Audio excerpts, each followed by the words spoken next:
Hello and welcome to Zasaa Zooms In. I was talking to my friend Kemi again today, and you know her now. She's a troublesome one. And today we're talking about financial independence.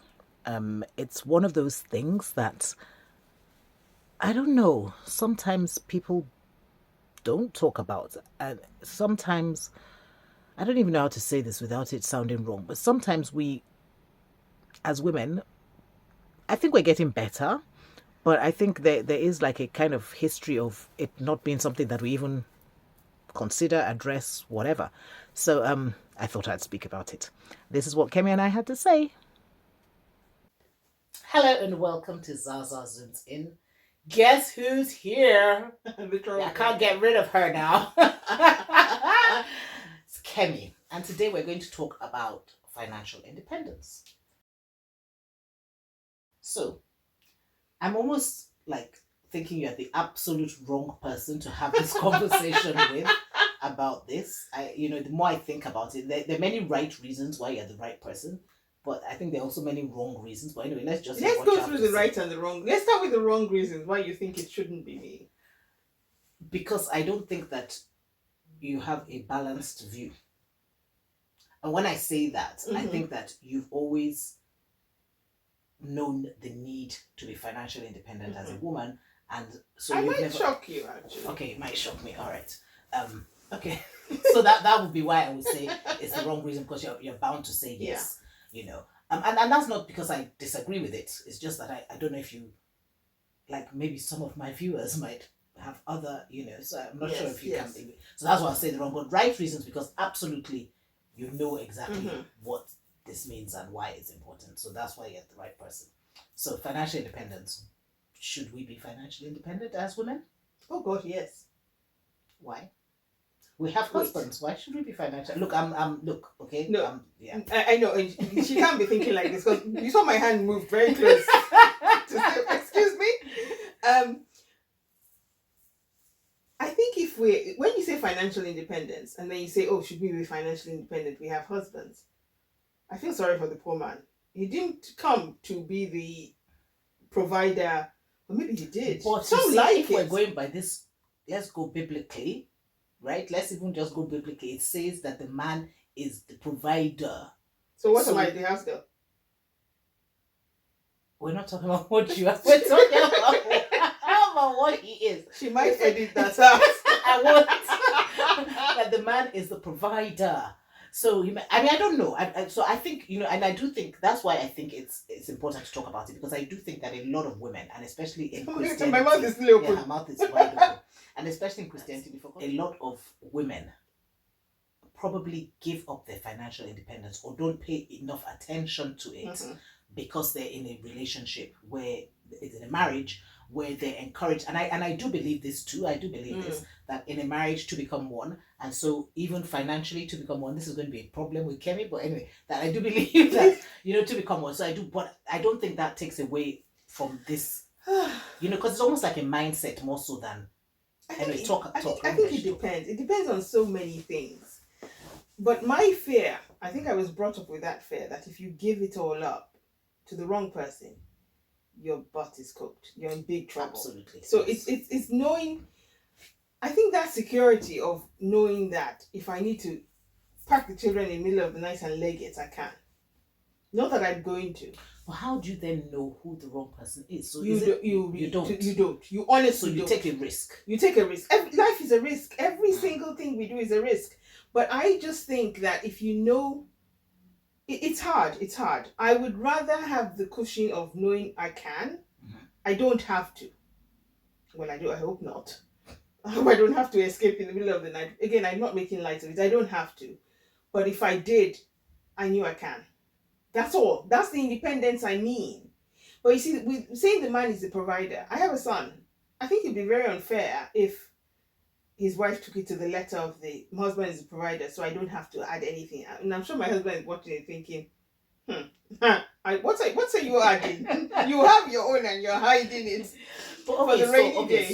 So I feel like it's really important that you do have rainy day. You have you have the means. Everybody, yes, everybody, male, female, anybody. Even just for something like, I don't know, the light switch. I don't know. Even You know if what you I go mean? out on a date, you should have vex money or whatever it's Yeah, called. vex money. Where you, if So the vex person you're on money. a date on is Please explain what vex money is. Vex money is so basically you go on a date, but you're not at the whims. Mercy You're not at the mercy of the person you're on a date with. So if they came to pick you up from the house, hey, you must have Uber money to get home. You must have you. And if they refuse in the restaurant to pay for the bill because you have champagne and oysters, then you can pay for it yourself. That's vex money. You should. So okay, you have a daughter who Yes. is 18. 18. Yeah, Yeah. she's 18. Because mine just turned 18, I was thinking, no, she's 18. She's 18. She's almost 19, right? Yeah. How have you raised her, or have you raised her in terms of this financial thing?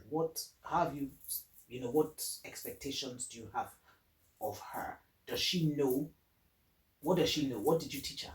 I taught her that the buck stops with you. Okay.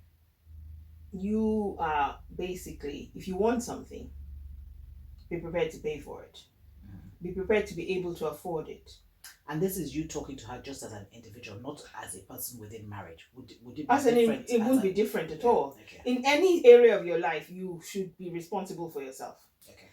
You see, again, if you're at the mercy of somebody else, you've shifted the balance of power.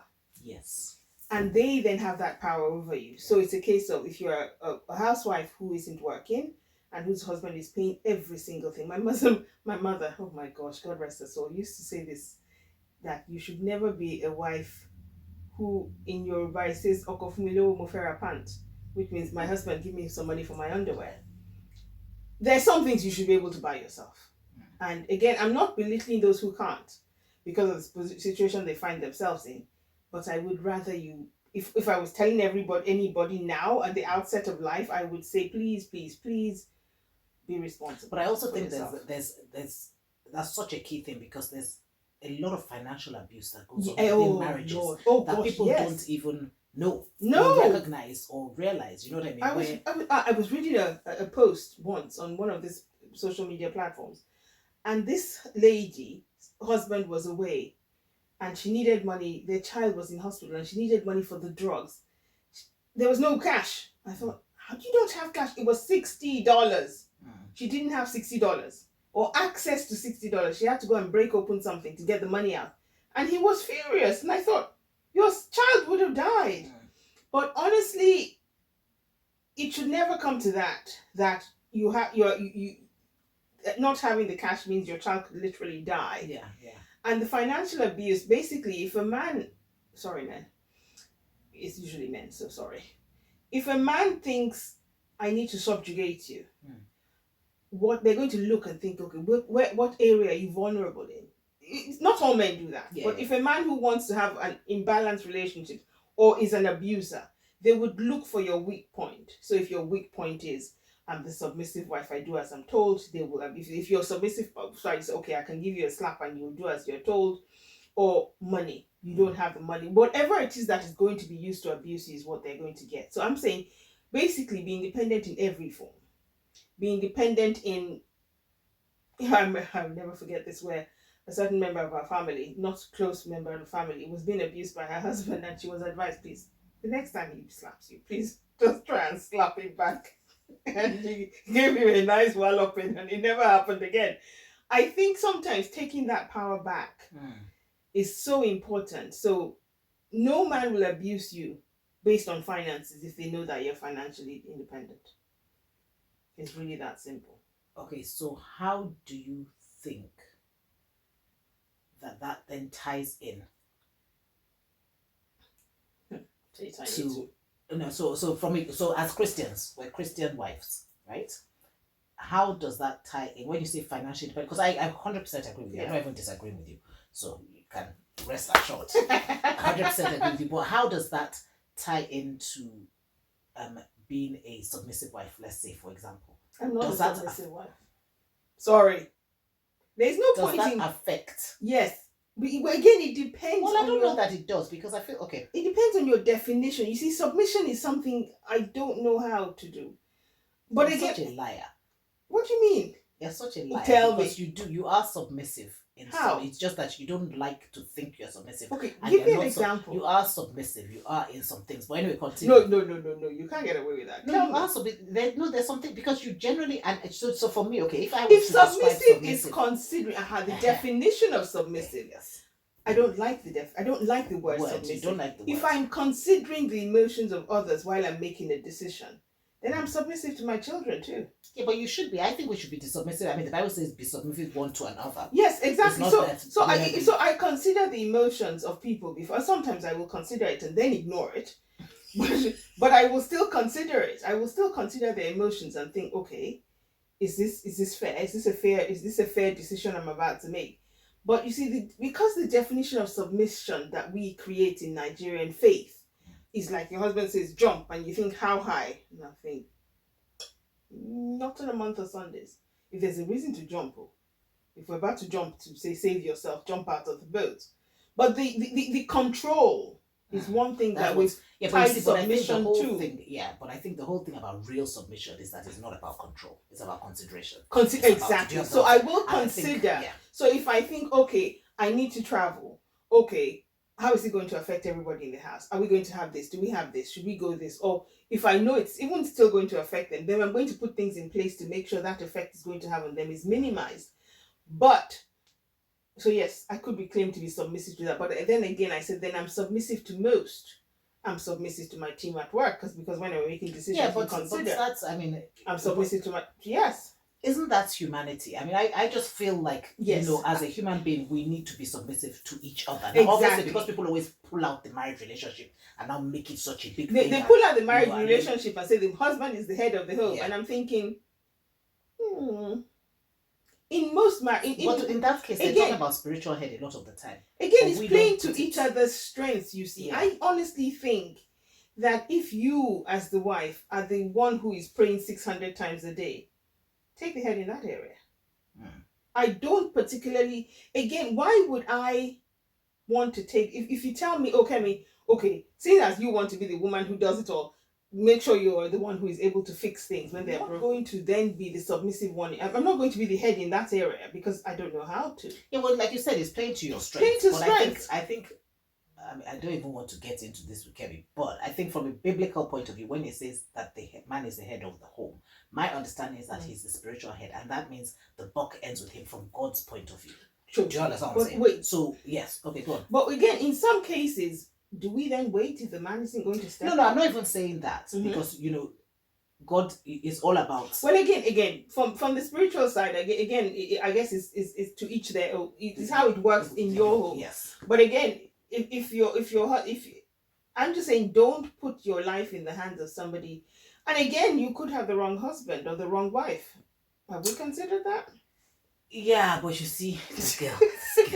Because you see, the challenge with that is that one could argue that once you have married and God is in it, then it will make it right. But let me tell you what I was going to say, right? Before you now started that nonsense. This girl will now, this is some topics I don't want to bring to her because she will scatter the whole thing. Anyway, but no, so what I was going to say is like, so for me, okay, for example, with me and Wale, I believe that Wale is the head of the home, right? Essentially the spiritual head of the home. So do I, actually. But I know you do. That's why I'm just bringing it home because you're talking like you don't. But so what that means to me in practice is that if for any reason at any point in time there is something we cannot agree on, as in we just can't agree on, right? I will go with what he says. I know you won't do this. I will go with what he says, but I will be praying to God. Do you understand what I'm saying? So that let it be the right thing, even if I don't agree with you. Know what I mean? But in fairness, I probably not all the time. Yeah, I mean, I think you're better at this than you like to admit. I think sometimes I will. The reasoning behind it, where you say you will pray and hope to God, I would like to aspire to be that kind of person. But honestly, I think something, as I say, sometimes if you have to make a decision and it's not a democracy, we're not voting. Yeah. Sometimes we do. But luckily, again, as I say, as you stay in your marriage, you often always make the right decision. If we said, okay, I don't want to move to Nigeria, my husband probably does, I'm not moving. The end. I'm hoping he's not going to then say, "Oh yes, I'm definitely going." But I'm saying I'm not moving again because I'm hoping he doesn't make that decision. But even if he did, then I will know I'm not. I'm really not going. And this is the case of God. You have to come down and carry me. Yeah, but you see, I think when it comes to that point, Yeah. and again, when he first moves, should he move? You're not going to move immediately, and it's not going. You I know have what I no mean? intention of. No, I know you have no intention. But what I'm saying is that you don't know how things might change. I don't exactly. You don't know how I'm things might basing change. it on now. I'm Yes, basing it exactly. on now. So yes, there will be some decisions where we don't agree, and you're going to have to go with one person. You Yeah. can't just stay in limbo for life. Yeah. So it's a decision. Okay, so whose decision are we going with? Mm. And whoever it is that speaks up louder and stuff. Again, yes, and I know you're still doing that head of the whole thing. I will learn. No, and it's fine. Again, I play to people's strengths again more often than not. Though. You do play to. Yeah, you do, but I do think, and I mean, like I said, I'm not going to argue it here with you, but I do think that you're a bit more of a, as they would like to say, Christian wife than you like to admit. I'm trying to be the feisty, but you still hold your feistiness within it. Yeah. And you see, and the beauty of it is that your husband knows you, exactly, and he knows who he married. Oh, so he allows this craziness. I'm sure there are times when the decision is made and he's made. You're and right. Just waiting he's for just you waiting. to do your. The way she has finished. When you finish your shouting, you'll come back. You come back. But yeah, so I don't think so. Yeah, I mean, but in terms of financial independence, so I do think that it's important. Yes. But when I was bringing it back to the marriage, I was thinking and I know I don't know what you're going to say. Let me not guess what you're going to say. But I mean, I think that as a financially independent woman in a marriage, your husband should still be aware of certain things. So it's not necessarily, I know you hide some. And no. He is aware of most. It's so funny. I'm so going to say something when we get off the camera. But yes, more often than not, I think when it comes to financial spend, what you're going to spend on. If I'm going to buy a house, I'm not going to say, "Hey, we have a house down the road." No, I will tell you. I will involve you. I won't be telling you that, "Oh, I bought a house." I will involve you in the process because it works better when they're more involved in the process. So when financially independent doesn't mean that I go away and do my That's thing. what I was trying to hit on. No, it isn't. If you say that, sometimes a lot of people would think that, but within a marriage, you're supposed to, you know what I mean? So no. We consider things. If we're going to say, we're going to buy a car, or I want a new car, I'm not going to hop off and I'll be foolish to go and make that decision because I will get the wrong thing because he's better at it. Is that the reason why you'll be foolish? Yes. No, honestly, no, but I don't see the reason in hiding things. I'm very transparent with what we do. And so financial independence doesn't mean we don't involve each other in financial decisions. Yeah. It just means that you don't have to depend on. I don't have to exactly. Yes. That's you financial. You can buy your own underwear by yourself. Exactly. Yes, and you can buy me presents too. Honestly, to tell him. Exactly. Honestly, because some women have to get permission. To spend anything, and even to buy presents for their husband. Because especially how is it supposed to work then? No, but that's what I'm saying. So like when you have, because I remember a friend of mine, they had like a joint account and they had so they used to get miscellaneous money each. Because I said, "What's the miscellaneous?" She said, "That's if I want to buy him a gift." And I thought, I can't do joint accounts. Like how? Well, I don't even think you have to do a joint account. It's more a mental thing than a physical. Your joint account again.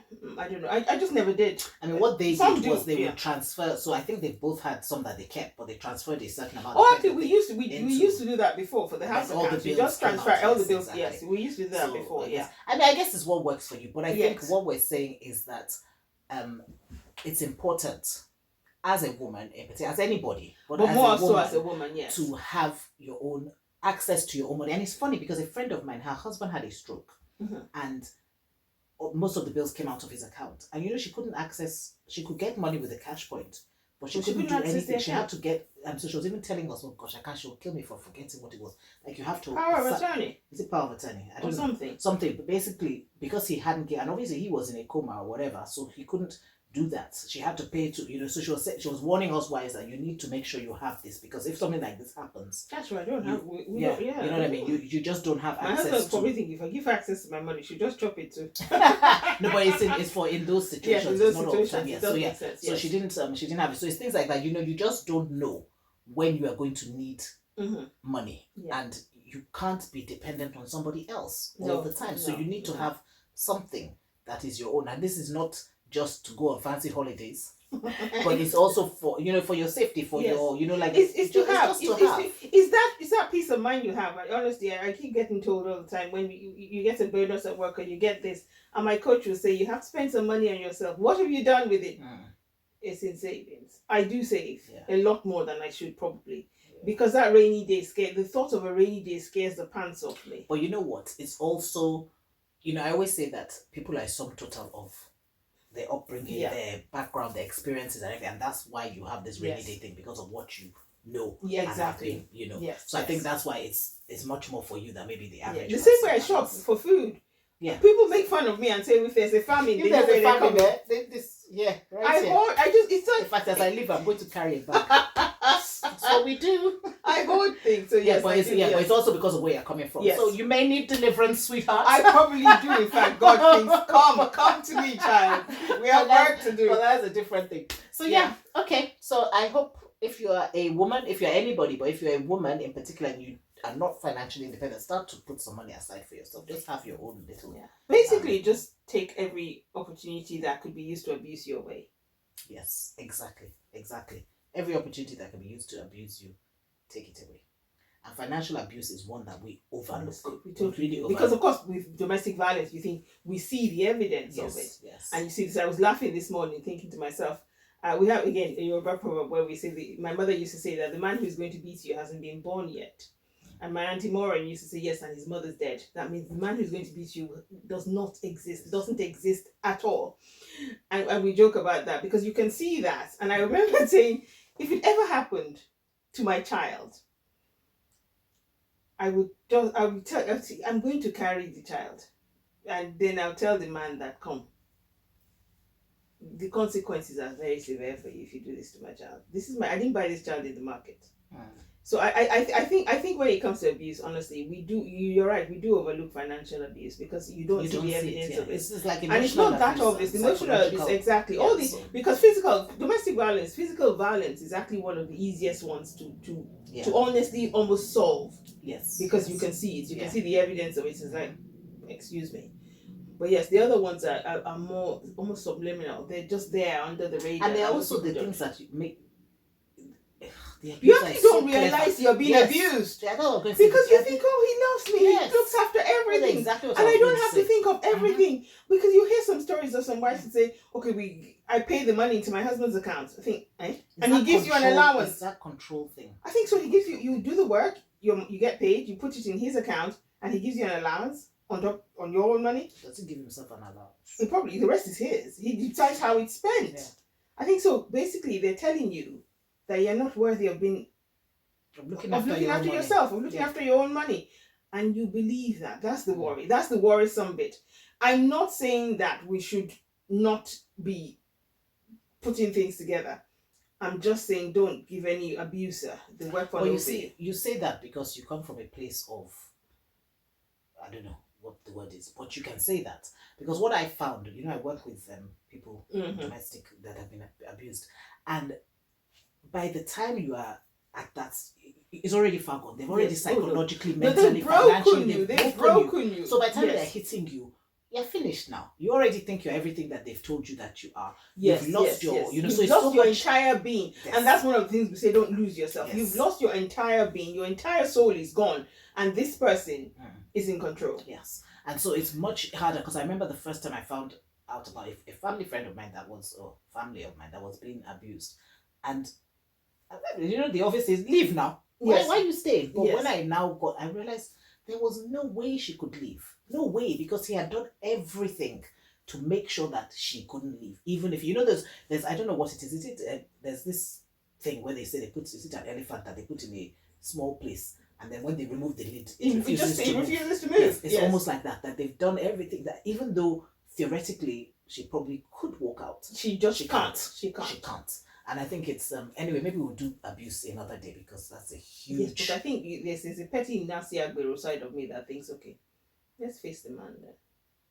But I shall not say anything about what we should do. Yeah, but you see, all of that is because of this feisty Mrs. Do you understand what I'm saying? You're saying that because of where you're coming from, the background you have. Yes. Without that, I'm saying the support system. Yeah. because I remember Oh, you mean the support system of the yes. Okay. Because I remember my daughter and I have all these discussions all the time, and I remember telling her that if you ever are in a relationship where love has blinded you to abuse, she said yes, Mama. No, I just think it's something. Again, I'm hoping she will never get into that situation, but it's building the blocks to know that you have a way out. Yeah, and it's also important to just keep an eye, because I think sometimes we think that our daughters can't possibly, because they have us anybody as no mothers. to tell you the truth, we as feisty as I said, we could possibly be the same. We could possibly fall into it. I don't think it's anything that anybody can't fall into.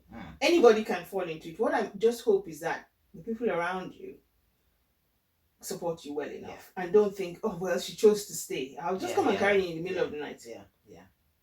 Okay, that's a completely different topic. I think we probably need to deal with that at some point. I just don't know if Kemi is the person to deal with it, because she will just say, beat them. You keep saying this. No, you're the perfect. Like I said, I've been looking to get this girl on this thing, because Kemi, we're going to talk about all sorts. You'll see her a lot. Oh dear. What is? You know you'd love it. I do love it, actually. I didn't think I would. But yes, I do. It. Yeah, you love it. So, okay, thank you very much, Kemi. Thank you for listening. I'm sure we will see you again. Hopefully. You made me sound excited. Oh yes, definitely you will see me again. Is that good enough? Okay.